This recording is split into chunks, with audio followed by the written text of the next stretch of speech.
saya Nur Asyifa Kolbusari Kira, biasa dipanggil Kakak Syifa nih. Saya dari Prodi Bisnis Digital. Nah, cerita lingkungan UCA akan mengobras semua informasi mengenai lingkungan perkuliahan. The show. Tapi yang pastinya kita akan mengundang tamu yang keren. Kita juga akan membahas tentang seputar PMB, perkuliahan, pokoknya banyak banget informasi penting lainnya ya Kak. So, pastikan don't go anywhere until the end of Kes Rugi. Karena apa teman-teman? Ini penting banget. Oh iya, sebelum lebih lanjut nih Kak, aku mau nanya nih Kak Lala, apa tuh Kak? PMB itu apa sih Kak? Nah, Kak Syifa, PMB itu adalah penerimaan mahasiswa baru Kak Syifa. Tapi agar lebih spesifik informasi yang kita dapat nih buat kita dan sahabat UCA yang berminat, agar lebih baik kita ke narasumbernya langsung yuk. Ayo. Halo Kak, gimana kabarnya? Alhamdulillah hari ini baik. Gimana kabarnya kalian berdua? Baik juga. Alhamdulillah baik. Oh ya Kak, sebelumnya boleh dong perkenalkan diri dulu. Oke, kenalkan saya Pak Rizal Aditya Pratama. Saya perwakilan dari staf penerimaan mahasiswa baru Universitas Pendidikan Haritama. Di sini saya insya Allah akan menjelaskan dan menjabarkan beberapa poin penting tentang penerimaan mahasiswa baru. Semoga menjadi informasi yang penting untuk masyarakat di luar khususnya, dan semoga UCA semakin baik juga. Amin. Baik Kak, Ya. sebelum lebih lanjut nih materi yang akan kita bahas, aku mau nanya Kak, PMB itu apa sih Kak? Jadi PMB itu penerimaan mahasiswa baru, mungkin disingkat jadi PMB. Tapi PMB ini sebenarnya di semua kampus juga ada, gitu, nggak cuma di UCA aja. Tapi kali ini kan kita yang mau dibahas itu Universitas Pendidikan Haritama. Jadi PMB ini di mana tempat bagi calon mahasiswa baru yang ingin mendaftar di kampus kita bisa melalui penerimaan mahasiswa baru. Di situ nanti kita akan jelaskan apa kebutuhan mereka untuk kuliah di sini. Jadi mereka akan pilih jurusan apa, prospek apa yang mereka dapat ketika pilih jurusan tersebut. Jadi banyak yang akan kita jelaskan di PMB. Gitu. Wah, berarti Kak Faisal ini udah tahu banget ya tentang lingkungan UCA. Ya cukup tahu lah, cukup tahu. Mudah-mudahan jadi informasi buat semuanya. Amin. Oh iya Kak Faisal, aku mau nanya, di Universitas Cendekia Abdutama ini ada prodi dan fakultas apa sih yang telah disediakan biar sahabat UCA di rumah tuh tahu gitu, kayak aku masuk prodi ini ada prodi yang aku inginkan. Baik, mungkin saya flashback sedikit ya tentang masalah UCA ini. Jadi dulu kami ini dari Islamic Village punya sekolah tinggi 4. Ada Akper, Akademi Keperawatan, ada sekolah tinggi Ekonomi Syariah, ada sekolah tinggi Tarbiyah, sama sekolah tinggi Teknik. Gitu. Akhirnya kita merger atau melebur jadi satu, jadi Universitas Cendekia Utama dengan penambahan program studi yang baru, yaitu yang sekarang kita lagi belajar ya. Iya. Universitas Digital untuk di program studinya ada akuntansi, ada manajemen pendidikan Islam, ada S1 keperawatan dan profesi nurse. Jadi kami dulu memang dampak institusi dalam satu yayasan tersebut. Akhirnya kami lebur jadi satu, jadi universitas. Nah, jadi di UCA ini ada 4 fakultas yang teman-teman perlu tahu. Jadi satu ada fakultas ilmu keperawatan yang lebih senior atau yang sudah lebih tua umurnya daripada yang lain. Jadi di sini ada 3 program studi. Yang pertama ada S1 keperawatan, ada D3 keperawatan, sama profesi nurse bagi mereka yang mau lanjut dari D3 keperawatan sampai spesialis gitu. Ya, jadi kalau di fakultas ilmu keperawatan ini ada 3 program studi. Lanjut lagi ada fakultas tarbiyah dan ilmu keguruan. Jadi ini prospeknya lebih ke arah keguruan pendidikan.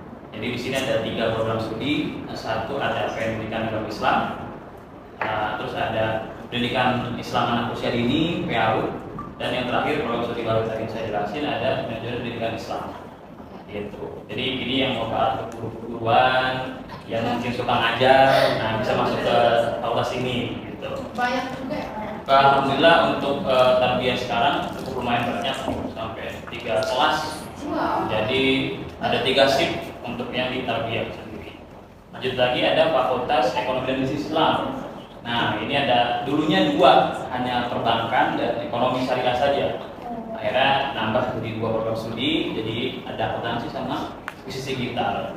Jadi prospek-prospek yang ada di ekonomi ini lebih ke arah keuangan, terus lembaga keuangan syariah, dan banyak lagi, terutama akuntansi sendiri ya.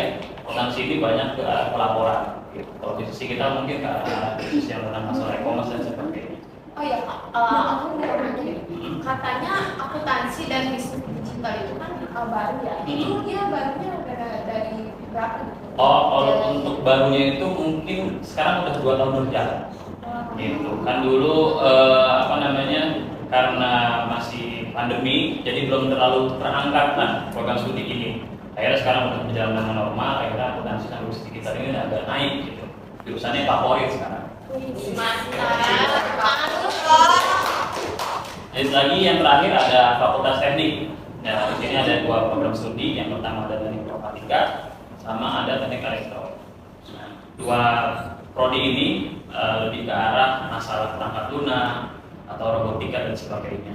Jadi banyak pilihan sebenarnya di UCA ini bagi teman-teman yang mau kuliah di UCA, tergantung dengan peminatan dan jurusan yang pengen diambil di sini. Gitu. Ada lagi kalau untuk prospek ya. Prospek sendiri sebenarnya untuk di tahun sekarang ini banyak yang perlu teman-teman tahu. Bahwasannya kalau di setiap jurusan itu memang punya prospek masing-masing. Gitu. Tergantung nanti kedepannya misalkan fokusannya arah kemana. Contoh saya kasih contoh mungkin di perbankan ya, umumnya di perbankan syariah. Memang di pelajarannya ada tentang masalah perbankan syariah dan segala macam. Tapi nanti prospek kedepannya terserah. Dia mau jadi teller, dia mau jadi CS dan sebagainya itu bisa pilih sendiri. Karena kan dunia kerja berbeda dengan dunia perkuliahan. Betul. Iya, karena yang dia dari teori belum tentu sama nih di praktek di lapangan. Gimana nih sahabat Uca? Udah tahu belum minatnya kemana nih? Kan udah jelas banget nih dari Kak Faisal. Tuh. Oh ya Kak Faisal, aku mau nanya nih, kenapa sih kita tuh harus kuliah Di universitas sendiri Oke, kalau jawaban ini mungkin saya sering cerita ke semua sekolah yang ada di Tangerang khususnya. Jadi poin pertama kenapa kita harus kuliah, umumnya sekarang untuk proses pekerjaan standarisasinya lulusan S1. Jadi mereka-mereka yang mau bekerja, mau lanjut profesi profesional itu minimal lulusannya S1. Di setiap jurusan apapun ya, nggak harus tentu.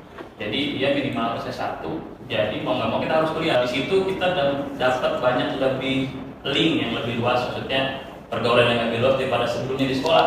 Mungkin kalau kalian di sekolah hanya teman satu kelas, yang itu aja. Tapi kan kalau di kampus enggak, kita bisa ketemu teman yang di luar kota atau teman yang berbeda-beda pikiran dengan latar belakang berbeda-beda. Gitu. Akhirnya kita bisa kuliah di situ, kita bisa melatih sikap mandiri.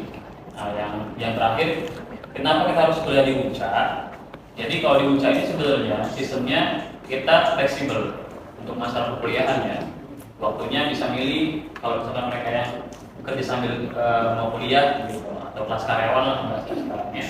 Jadi mereka bisa milih kelas lebih fleksibel, terus pembayaran dia juga lebih fleksibel dalam artian nggak langsung sekaligus harus bayar sedemikian nominalnya, tapi kita bisa kasih beberapa opsi pembayaran kecil dan sebagainya. Gitu. Terus yang selanjutnya bisa juga karena letaknya yang strategis, karena di sini kan di UCA ini kan letaknya di Karawaci ya, jadi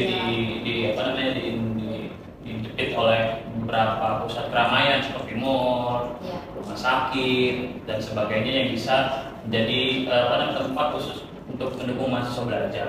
Gitu. Wah, banyak banget ya Kak. Iya. Unggulan nih dari Universitas Cendekia Abditama. Tapi Kak, pasti alur pendaftarannya ribet ya? Enggak juga. Kalau yang tahu mungkin lebih simpel gitu. Kalau alur pendaftarannya saya jelasin di sini boleh? Boleh Kak. Biar sahabat UCA tahu nih. Oke, jadi pendaftaran di UCA ini sebenarnya gampang. Tinggal nge-link aja ke website yang UCA itu, yang di uca.ac.id. Nanti di situ kita ada link pendaftaran uca.ac.id. Jadi caranya cuma isi NISN atau nomor induk sekolah atau enggak NIK, nomor KTP, lalu pilih jurusan yang kalian mau, lalu masukin nomor telepon dan sebagainya umum. Nanti baru kita bakal lihat setelah mereka daftar, kita bisa lihat di akun admin. Nanti akun admin tersebut bisa memfollow up yang sudah daftar untuk proses tahap selanjutnya. Nah, di sini yang menariknya adalah di UCA ini punya dua jalur. Ada yang tes dan yang tidak tes. Nah, yang tidak tes ini bagi mereka yang punya nilai bagus. Misalkan nilai rapotnya selama sekolah bagus, berprestasi, itu tanpa harus tes sudah bisa masuk. Nah, bagi mereka yang mohon maaf misalkan nilainya di bawah itu atau di bawah rata-rata kami, dia bisa ikut tes akademik gitu. Jadi ada dua jalur. Jadi setelah itu udah selesai, baru ada lagi tes tahsin. Nah, yang uniknya di UCA ini, tahsin itu menjadi ciri khas untuk mata kuliah di sini. Jadi mereka yang kuliah nggak cuma bisa pelajaran umum saja, tapi mereka bisa berbekal, bisa baca Quran, gitu. Jadi lulusan yang minimal bisa baca Quran. Masya Allah. Oh iya kan sebelum lanjut, kakak boleh dong minum dulu. Tadi kan kakak udah ngejelasin. Boleh ya. minum. Boleh dong. Saya minum ya. Iya. Terima kasih banyak. Ya. Terima kasih. Boleh dilanjut ya, Kak? Boleh. Juga nih. Tadi kan kakak udah jelasin nih tentang universitas pendidikan utama. Dan yang cukup relevan ya, Iya. dalam alur pendaftarannya. Iya. Nah, UCA ini kan katanya sudah buka pendaftaran mahasiswa baru nih. Iya. Nah, UCA ini udah di tahap gelombang berapa sih, Kak? Jadi di UCA ini kita ada 3 tahap untuk pendaftaran. Yang pertama gelombang 1 atau periode 1, yang kedua ada periode 2, dan terakhir sama periode ketiga. Jadi periode 1 ini kemarin kita udah buka dari Desember sampai Januari. Oh, Jadi ya, jadi teman-teman yang mungkin udah terlambat ya mohon maaf karena kita udah tutup gitu. Terus yang sekarang lagi berjalan ada gelombang kedua atau periode kedua yang diadakan di bulan Februari sampai Maret. Nah, yang lebih enaknya lagi dan kerennya lagi di UCA ini bisa kalian dapetin potongan biaya masuk.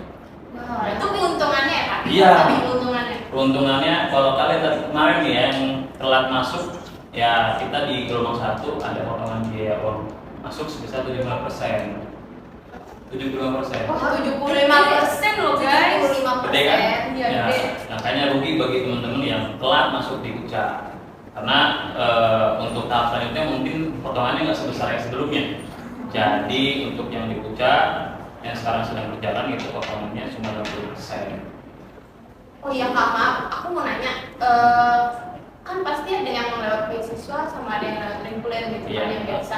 Nah, itu tuh berkasnya tuh apa aja yang perlu dipersiapkan? Oke, kalau untuk yang reguler umumnya pada umumnya pendaftaran kita yang perlu disiapin biasanya ada KTP, ada akte kelahiran, ada kartu keluarga sama ijazah atau SKL yang bagi mereka belum dapat ijazah dari sekolahnya. Itu untuk pendaftaran umum. Tapi lebih spesifik lagi kalau mereka mau jalur beasiswa. Nah, kebetulan di kami ini ada 3 jalur beasiswa. Ada namanya beasiswa utama, beasiswa prioritas, sama beasiswa sosial. Jadi dari 3 ini ada rinciannya lagi. Gitu. Kalau utama itu ada akademik, profesi atau prestasi non akademik. Nah, kalau yang prioritas ada mereka yang punya hafalan minimal 3 juz, namanya beasiswa tahfiz. Atau mohon maaf yang biayanya atau mereka yang kurang mampu itu juga bisa lewat jalur beasiswa prioritas, lewat jalur duafa. Yang terakhir ada sosial, namanya beasiswa sosial itu dari yatim sama rekomendasi dari lembaga atau yayasan tertentu. Gitu.